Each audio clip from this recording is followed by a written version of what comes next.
Hello, everybody. My name is Rafael, and I'm here. I'm back with Intrepid Sellers, and we've been incredibly busy preparing some new episodes for you.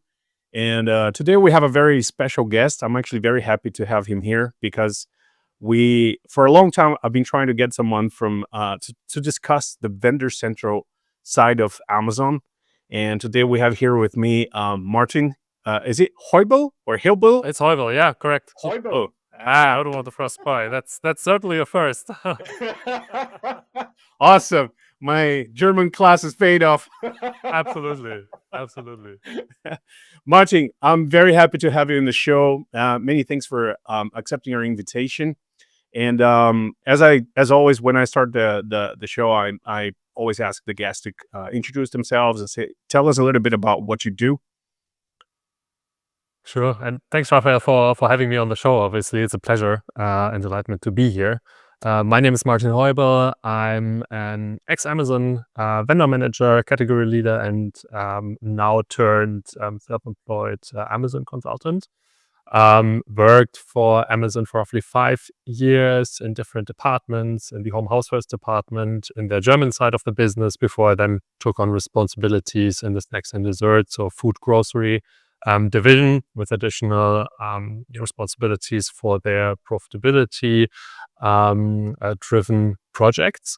Before I then, back in May last year, so 2021, moved into the self-employed role of a strategy consultant, where I now help particularly Amazon vendors to make sense of the Amazon puzzle, but then also to really help them structure their bottom lines for profitability and profit margins in a way that it is sustainable to them. And that typically entails to really take a look at their margin performance and how the overall portfolio setup integrates into their wider retail ambitions as well. Okay, awesome. Fantastic. Well, just to start then, because you mentioned you work at Amazon and you were category leader there. So I'm just an inside information, if you can tell us, of course, how is it working with Amazon and being, in charge of a whole category? Are there like certain KPIs that you need to follow, need to achieve in order to perform? So is Amazon looking for a specific numbers? When they want to develop a whole category on Amazon, what exactly is Amazon looking for? Yeah, great question. I mean, maybe just from a terminology point of view, the challenge that a lot of stakeholders outside of Amazon have is that buyers at Amazon are often coined as vendor managers. Now, this is often very misleading because a vendor manager is really looking after a category. So you can often refer to them as either category managers or category leaders, which brings a little bit of clarity also for account managers, head of e-commerce, CMOs, and all of the senior decision makers that are confronted with the Amazon account into their business. And I think this is always very important to kind of set the scene in the beginning. And it makes sense when we're talking around the ambitions, but also targets and goals that a vendor manager or Amazon buyer has.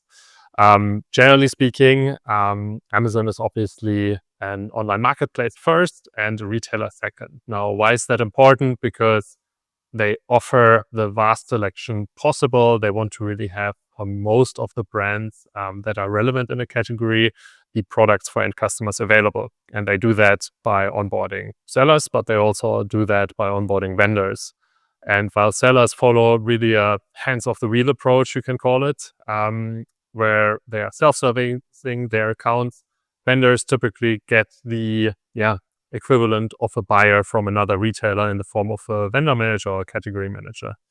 And vendor managers are typically targeted to obviously grow the category, and they can do that by either driving sales initiatives such as deals or promotions, or by onboarding new vendors, so new brands into the category. And this is their kind of key target and number one target, because you want to grow the account, you want to grow the category, and you do not want to necessarily be in a sales decline. Okay. Is that clear of all? Yeah. No, yeah, go ahead. I was just wondering. So, Sure. as a vendor manager, is there anything specific they're looking for in the brand or distributor or someone to join the vendor center? Is there anything specific they're looking for to send the invitation? Because vendor center is an invitation only. as far as I know. And so you need to get invited first. So what would be the criteria that some vendors would use in order to get look at some proponents, sellers, and look, okay, this could be a very good candidate for joining Vendor Central. Yeah, great question. And it typically, you can categorize it into two different buckets. The one bucket is that a vendor manager goes and sees, okay, great, there's already a very successful seller in this category, who's in the top 10 or top 20 of the 3P sales. And they're kind of intrigued when they're browsing through their own store of getting this brand into the Vendor Central account, because they know they can offer different kind of supply chain initiatives that can also constitute cost savings for the seller once they're actually onboarded on Vendor Central. Yeah. The other way to do it is you're not selling on Amazon right now as a brand, but you're kind of relevant for the category in the wider market. So you're stocked and listed in the main retailers in your country or your marketplace. And Amazon then uses so-called holdout brand lists. So they specifically look at market research data from GfK, Nielsen, or whoever it is, and they take a look at, okay, what is the market share of the brands that they're looking to onboard. And based off that, they actually create kind of a priority list, and they say, okay, in the next quarter or in the next year, we are trying to actively seek to create relationships with the stakeholders in these kinds of businesses and organizations, to advertise for them to come on Amazon, on the marketplace.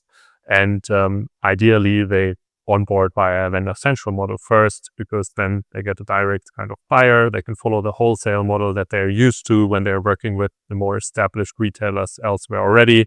And they can tap into all of these kinds of cost-saving initiatives, such as the pallet ordering setup when it comes to the supply chain. So these two areas, either you're getting proactively approached by Amazon because you're already having a very established offline business or online business elsewhere, or second of all, you're already a seller, you have established sales, and thereby a category manager or a vendor manager will proactively reach out and try to get you on the vendor model. Okay. But when we're talking about Europe, Europe has a very particular thing, which is the fact that we have multiple countries and multiple markets as part of one. So basically, it's Yeah. a single market, right? Where you have different countries. Um, and correct me if I'm wrong, but recently Amazon announced that they're going to be changing that, so it's no longer like a VC per market. And how do you see this change in from the seller's perspective? Would it become more difficult to have a relationship with Amazon and have a vendor manager that they could communicate with? How do you see that happening in the future? Yeah, so on Vendor Central, I think what we are seeing in general is that Amazon is continuing to harmonize and pool its resources, right? So they actually looked at their business, and it's something that in the more mature Hardlines product family they've adopted already a few years ago. They're saying, look, why would we even have a single buyer in every single marketplace or in every single country available? Then we're just duplicating the work between all of those countries. So once brand A kind of invests into more marketing in Germany, why wouldn't they do that in the UK? And why do we need to kind of have these multiple negotiation sessions and also the kind of sales process 5 to 8 times now? I think Amazon is in 8 EU markets available, or core markets available as we speak of today. So they have taken the decision to pool that into one buyer resource. So most brands that are available across the EU 8 markets get only one vendor manager as a counterpart anymore. Unless, of course, you're only available in one market, then you'll still have your direct contact person typically in that market as well. Now, this is primarily a cost-cutting initiative. This is in order to really also lean against the automation processes that Amazon has offered, especially when we talk about vendors. You can think of things like the Born-to-Run program, which vendors can use in order to get Amazon to purchase the first initial batch of a new product or of even existing products, so that they do not have to approach a buyer to manually raise a purchasing order, for example. When it comes to the overall onboarding of brands, it doesn't necessarily mean that there is a different process in place, because it's still the case that these single point of contacts within Amazon will look for kind of holdout brands and opportunities to kind of grow the accounts at European level. I think it becomes a little bit more of a challenge if you want to become a vendor, but you're only active in one single marketplace, such as, let's say, for example, the Netherlands or Poland or Italy or Germany, for example. Because if you're not generating enough sales to become relevant for the single point of contact vendor manager, to be category relevant at EU level, then of course it has become a little bit harder to actually get recognized and get the invitation. So here, what brands can do, and which has worked in the past, but is a little bit of a hit and miss, is of course to raise a case in Seller Central if you're already selling to Amazon, to the seller support team, and ask or request that you would like to get opened up with a Vendor Central account. And then it is subject to the respective teams within Amazon to review that request. And if granted, then you'll get also the invitation to get onboarded via Vendor Central. Okay, that's awesome. Yeah, that's actually was going to be one of my questions. So if you wanted to get a vendor account, as in, of course, we already mentioned that you should, Amazon is looking at the KPI is looking at the brand itself, get some market research and see what brands are, are performing well. Obviously, they also get their own data on the 3P side to see how well the brand is performing. But then I wonder, so that would it be the shortcut to really get an invitation to Vendor Central?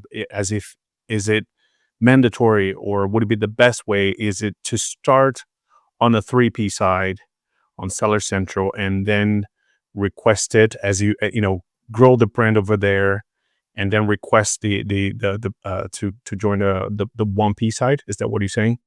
It depends a little bit on your status quo. So are you an established brand already in the offline space? So then Right. I don't think you need necessarily to start the 3P route.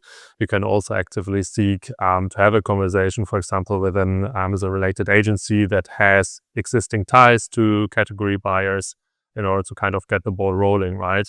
Or you already have been in the past being approached by Amazon, so you should have one or two contacts there in order to kind of reinitiate the process when you're ready. I think it's a different discussion when you're a very small or local brand, or even if you're available and active across different markets, but you're not on Amazon at all. Then I think it makes sense to actually start with a 3P account, also test the waters, drive the capabilities within your organization to get the sales rolling. And once you reach the size where you can actually make use of more bulk incentives, so supply chain initiatives that drive cost reductions for you because you want to tap into the economies of scale that Amazon has to offer, then the discussion point around, okay, do you want to open up a Vendor Central account becomes quite interesting. And this is one of the major selling points that Vendor Central today offers, that you kind of replicate this wholesale model where Amazon can purchase from you at a pallet ordering level or full truckload ordering level, which is currently not available as such via Seller Central, at least not as easily accessible, and also not with the rate cards that a Vendor Central can offer right now. Now, this may change, right? So in a couple of years, I see this kind of coming together because, of course, what we've seen recently is that Amazon is moving more and more towards that direction where they want to become a 3P logistics partner and also service provider. So what is happening today is certainly not the case probably in 5 or even only 3 years time. But as of right now, I think the Vendor Central model's biggest USP is that it offers cost-saving opportunities once you reach that scale. And in order to ensure that you even get to the point where it makes sense to have this conversation, if you're not on Amazon at all, it's always better to kind of get started on a 3P model rather than to wait until you get the 1P invite for the Vendor Central business. Okay, awesome. I want to dive a little bit more into your actual job as a consultant. So let me ask you this: what is the number one challenge that brands have when they come to sell on Vendor Central, and Yeah. things that maybe you advise and they should be prepared for before they start or during selling on Vendor Central? Yeah, it's a great point, because I think a lot of the times brands are not fully educated around what it really takes to win on Amazon, right? And that Mm. goes for 1P and 3P, regardless of what your ambition is. My focus as a consultant is primarily on the first parties or vendor central side of things. And brands that typically come to me see that they're having a drop or a real challenge that is structural in their profitability with Amazon. And this is mainly related due to the fact that Amazon takes the approach of being a price follower. So they actually say also on their website that they will compare prices of products that are offered through the vendor central model with the offers of other retailers, but also of other sellers on their own marketplace. And they will orient their pricing of that product towards these levels of competitiveness. In simple terms, that means if, for example, a Walmart in the US or Tesco in the UK is offering your product at a $5 or five British pounds price point, then Amazon is very likely to offer that product at the same price point as well. Right. So basically, just following the trends in the market, right? Exactly. What's available in the market, that's the price they see, and that's the price they want to put on the product. Exactly. And that That makes catches a lot sense. of brands by surprise, right? Because they're saying, okay, we have a recommended retail price of 10. Why are you selling it at £5, for example? But Amazon is really adopting a very customer centric approach here by saying, look, we live in a digital age where customers are comparing prices, whether we like it or not. So it's very likely that while customers are searching on the Amazon marketplace for your product, we cannot guarantee that they're not going to Google or any other search platform and take a look at what other prices this exact same product is available at. And in order to kind of give customers a little bit of a break and not having to compare every single product all the time, they're kind of having this price promise where they say, okay, look, if the product for a key competitor is available at £5, then we want to offer it at £5 as well. Now, this can be great for end customers, but is really a challenge for brands or manufacturer brands even because it structurally reduces their kind of profitability. And Amazon acts almost as a mirror of your distribution strategy because if you as a brand, you're selling to Amazon, but you're also selling to wholesalers, distributors, and 10 other retailers, and you have different kind of promotional cycles with them throughout the year, Amazon will match all of these different promotional cycles, almost creating an everyday low price offer. Whereas you, as the brand, are focusing and following a high low model, which means that you ideally want to sell your products at a high price point outside of promotions and at a low price point during promotions with the retailer. Now, again, if you're doing that with retailer one in week one, with retailer two in week two, and retailer three in week three, Amazon will match all of these retailers in a sequence, so they will always be at a low price point. And this is typically the major headache that especially established brands that come from a traditional retail bricks and mortar background are having, because all of a sudden there's this disruptor, Amazon, that says we're a price follower and we are following all of these promotions that you are running in the market because otherwise the customer could simply choose to purchase elsewhere. And if you're not really designing your distribution channel with Amazon in mind, and you're also becoming a little bit more selective of, okay, which products actually make sense to upload and to list with Amazon, that can drive your margins down to a level where Amazon says it becomes so unsustainable for us to keep selling your products that we're actually having to ask you for more funding. Or if you, dear manufacturer brand, or vendor, you cannot fund this product for us, we'll have to permanently delist it because the structural margin that we are having with you is just not enough to actually continue the sales. Hmm. This issue with the pricing, it would it be like they're the brand's fault?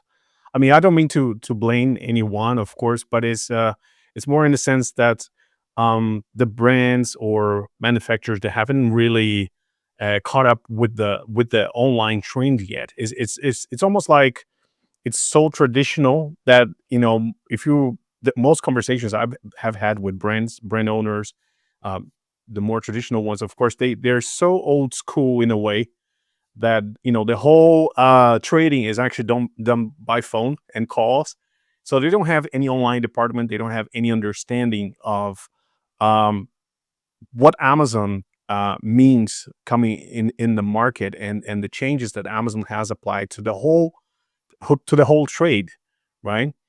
Um, would it be what would it be your recommendation then? Is it something that the brand should learn? Should they hire, I don't know, some e-commerce manager that can look into their whole um distribution and maybe cut ties with some of the distributors or some of the retailers? How can they reorganize themselves in order to have Amazon as part of the picture into their whole distribution? Yeah. And you're totally right, right? I mean, what we see typically is that manufacturer brands have, and rightfully so, right? I mean, Amazon often makes only up 1 or 2 percentage points of their overall revenue. And Mm. so, of course, they are prioritizing other retail channels and also the existing relationships with mature retailers where most of their revenue flows to.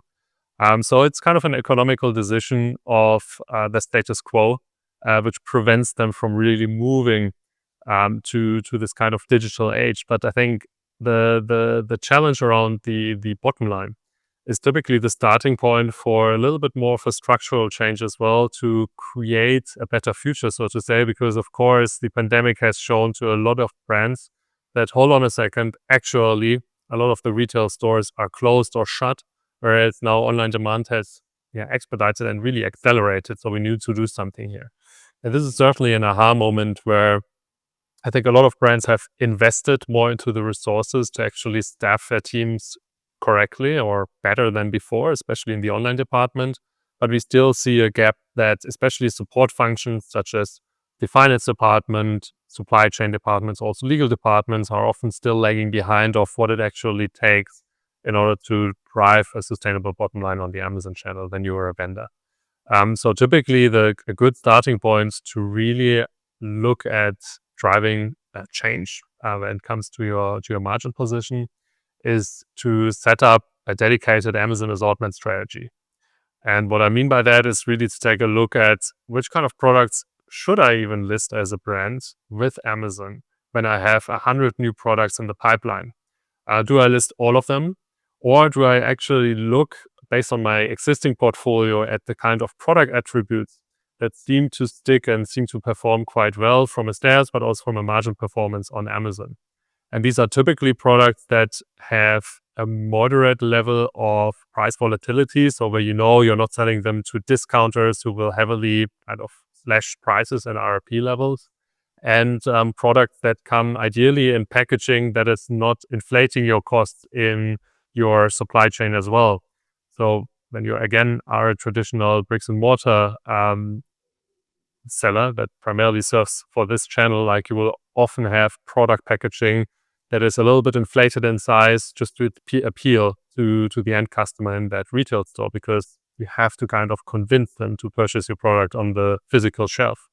Now on Amazon or in any digital channel, your kind of shelf is virtual, right? So actually your product page becomes your kind of conversion driver, and the packaging of the product itself is not that important to the end customer because it's what they get delivered at home.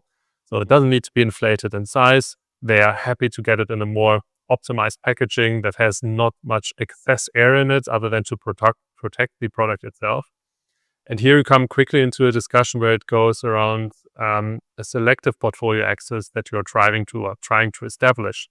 So from the 100 products that you could list with Amazon, maybe only 25 to 30 are actually meeting all of the criteria that we discuss right now for the online channel.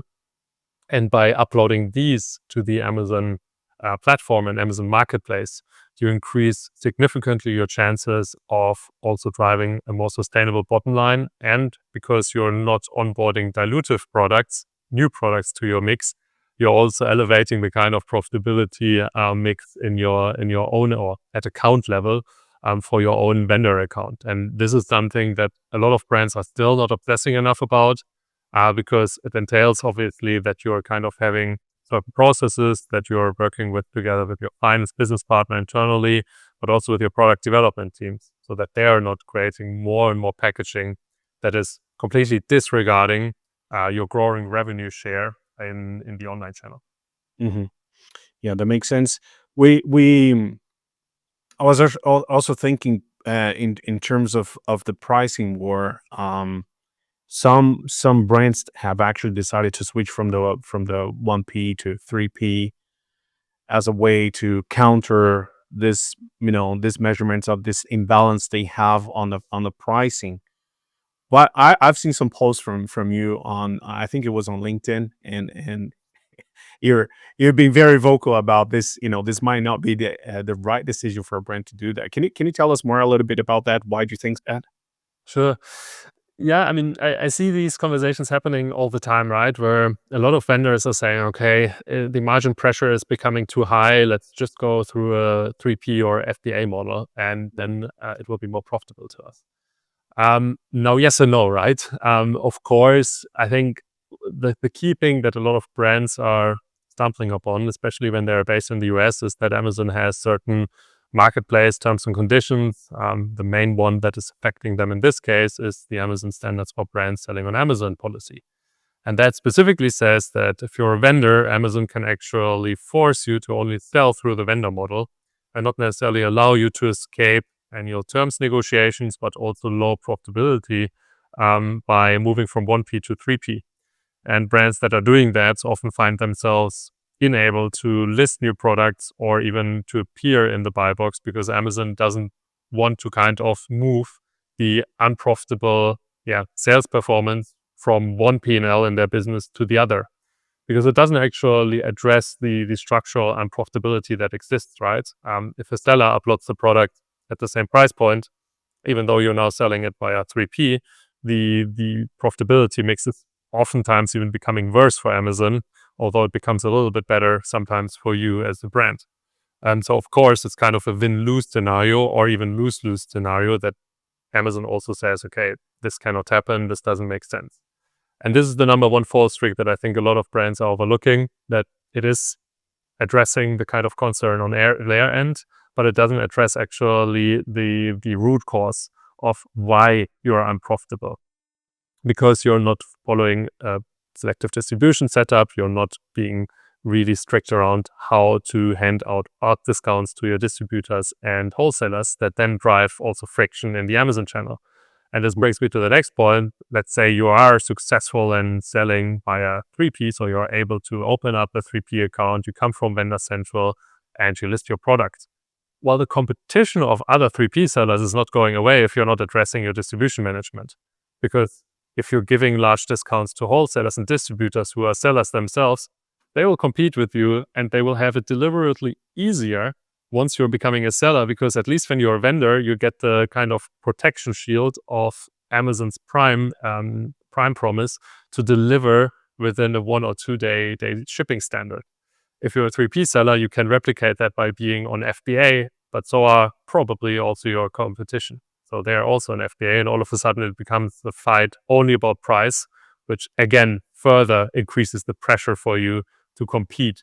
And this is typically something where brands try to kind of sell at RRP level, but then at the cost of not being able to grow and creating kind of an indirect sales channel rather than to capitalizing on the direct sales without the middleman. Hmm. Yeah, that makes sense. So brands should definitely look into their distribution model to counter this pricing. But pricing is not really the only issue that we see sometimes brands that have, I won't say against Amazon, but we have historically seen some brands that decisively decide to go to pull out from Amazon completely. A famous case is Nike.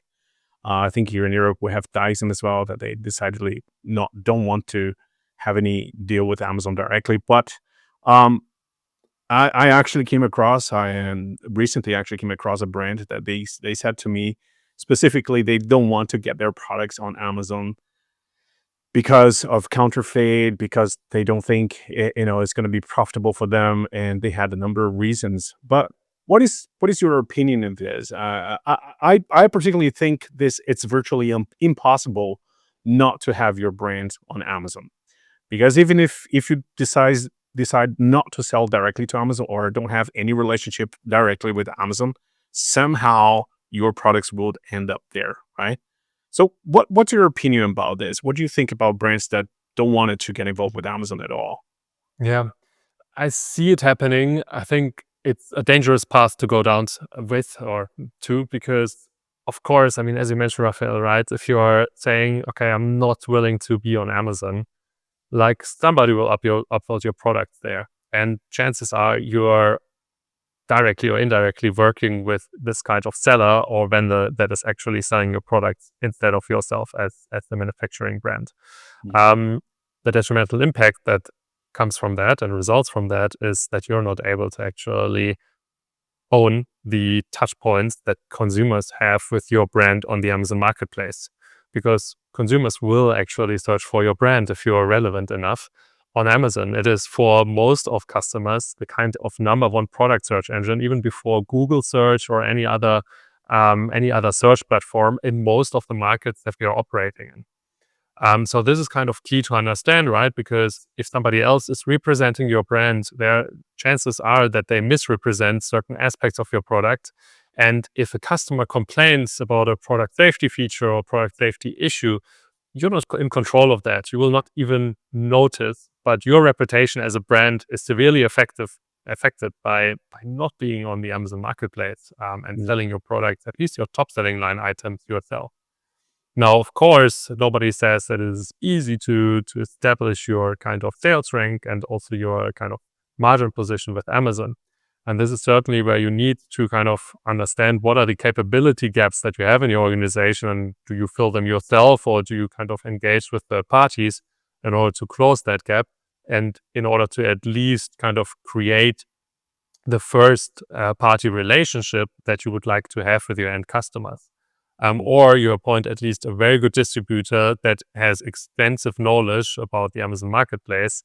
And you also formalize very critically what they have to do in case of customer complaints and in terms of the reputation management that is happening, whether this is through reviews, whether this is through content representation or content management. So I think even if you're saying and deciding as a brand not to be on Amazon, you will need to kind of reserve the resources to create the right content format to ensure that you're rightfully and correctly represented in order to ensure that you're not damaging your reputation, but also your sales opportunities for the future. Because one thing is for certain, customers are searching for your brand, and somebody will see it as an opportunity to be the first to offer them to them.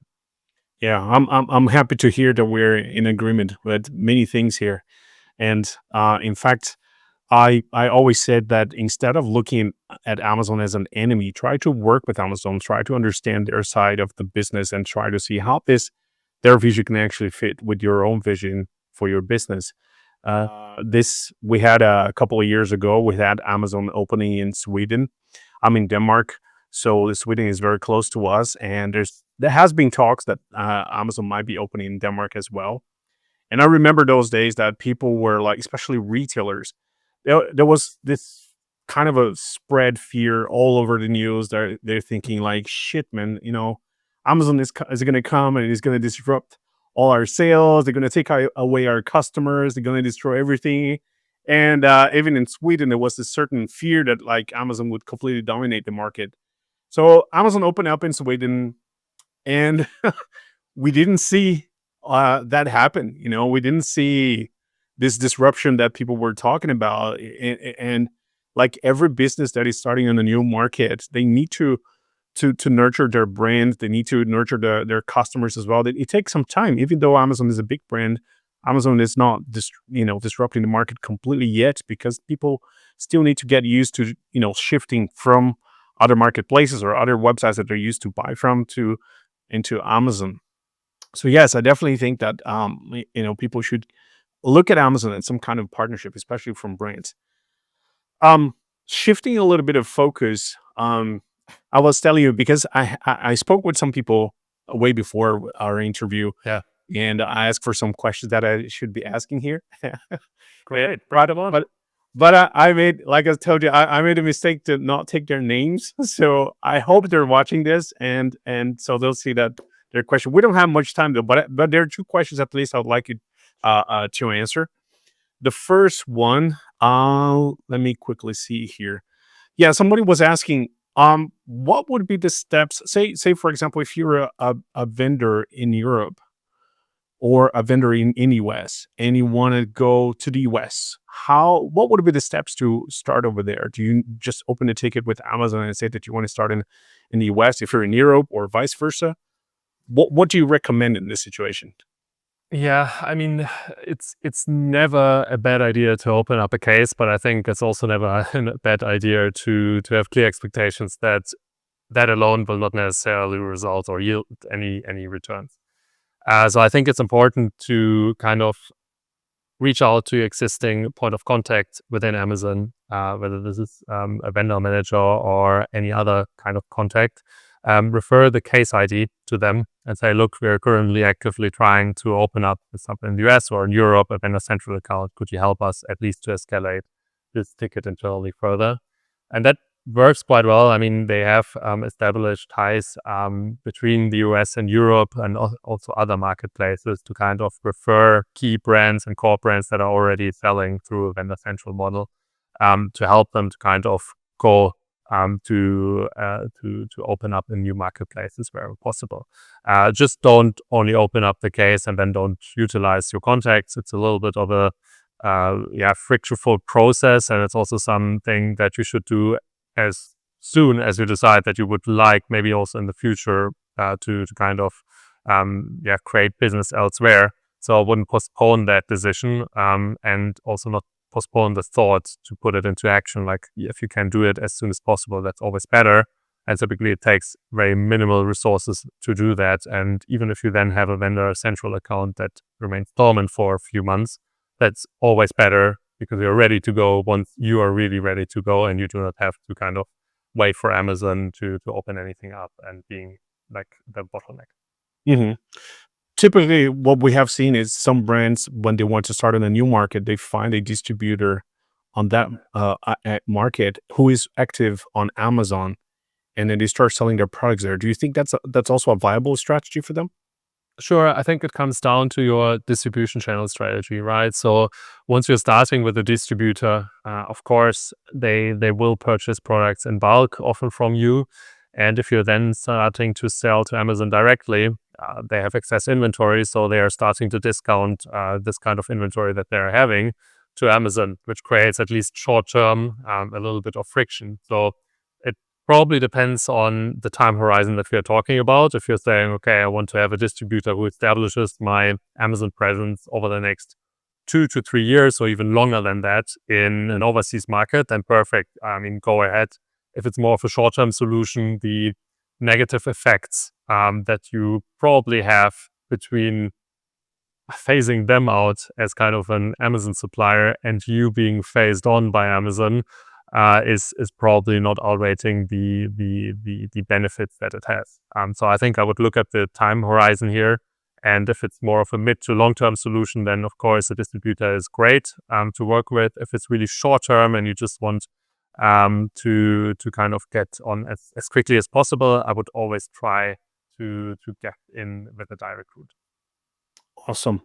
And then the last question, which I was saving up, I think we kind of touched this already because the question is basically what would be the key points that you consider for a brand growth on Amazon. We talked a little bit about the margins and the profitability of the channel. Is there anything else that you would like to add? And also Yeah. thinking more of the near future, we have there are some pretty gloomy days coming ahead of us. Is there any sort of tips that you would give to vendors so they can prepare for, especially the margins that we talked about, in terms to keep their account and keep going Yeah. with Amazon?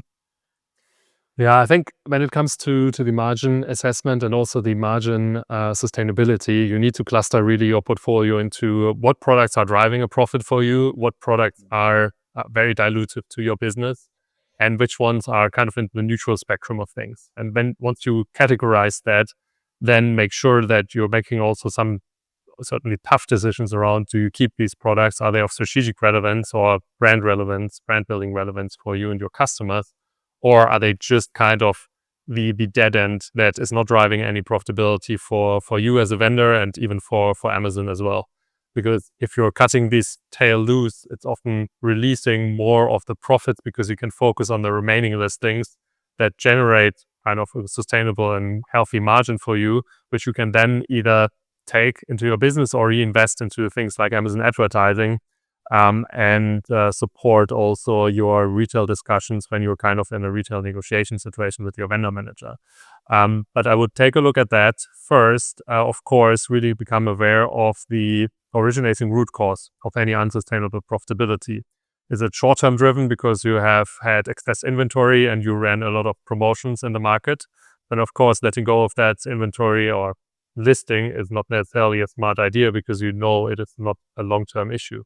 But if you know that certain products have never really returned a profit because they're completely and only sold by discounters, then it is probably a good idea to permanently delist them and to come up also with new items and list them with more of the selective portfolio access approach rather than to list your entire new product portfolio that you have in the pipeline with Amazon. And I think this really touches upon the key, I think, factors that I would consider next to looking at your distribution management and really educating the teams that are working, especially with distributors and wholesalers, where sometimes large bulk discounts are involved, to educate them that it can backfire on you when you're working on the Amazon account as well. And I think it's never a bad idea to have a couple of workshops on that preempt and educate your internal CMOs, CCOs, whoever it is who's the decision maker in your organization, to really factor in what it takes and what it also means to become profitable and sustainable with Amazon in the mid and long term. Awesome. Awesome. Great tips. Martin, it's been a pleasure talking to you. I think, I mean, you're very knowledgeable, I must say. I really like that. And you Brilliant. brought some really good insights about selling on Amazon. Vendor Central, as I said, is something I've been wanting to discuss with someone here on the show for a long time. So I'm very, very happy that we had this conversation today. Um, Yeah, thanks, Raphael, for having me. It's been an absolute pleasure. And yeah, hopefully we can repeat that anytime soon. yes, absolutely. If anyone wants to get in touch with you, how should they go about that? The best way is typically through LinkedIn. Simply search for Martin Heubel, or if you want, you can also visit my website. It's consulters.com. I'm sure it will be somewhere in the We'll put it on the link. solution. Yeah. Yeah. And yeah, feel free to connect directly. That's typically the best way. And looking forward to meet. Fantastic. Thank you very much, Martin. Thanks, Raphael.